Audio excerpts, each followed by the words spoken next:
Can we come to some claims? You had talked about the idea of extraordinary claims require extraordinary evidence. Yes, indeed. The question I've got is, what would that extraordinary evidence be in the first century? You didn't have video cameras, you didn't have scientific tests, so what would that look like?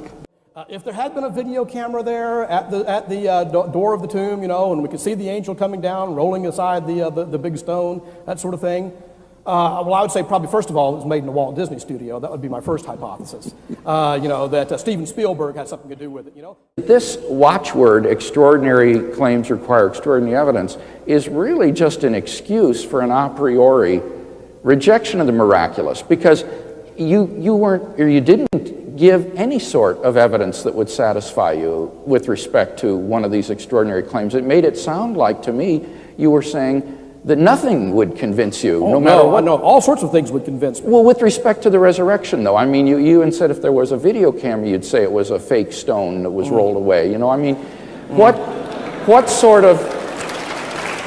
That would be the more reasonable hypothesis under the circumstances. Well, but see, that's what I fear. It is. It's just an a priori rejection of the miraculous here. You're not. There isn't any kind of literary testimony, historical testimony that could convince you. But you're saying that when you say extraordinary, really what you're saying is no amount of evidence would convince me of these extraordinary claims. Sure it would.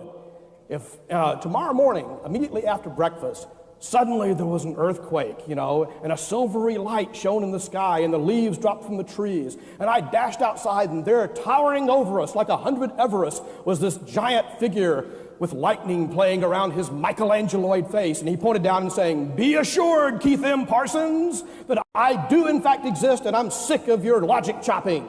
Dr. Craig, I would join you in the pew of the church, in the front pew of the church the next Sunday. You know. Be going to the question and answer period. We're going to go to the question and answer period, so we'll be going to the microphone as we wind this down. You don't think that you would have said, "Boy, I was having a hallucination."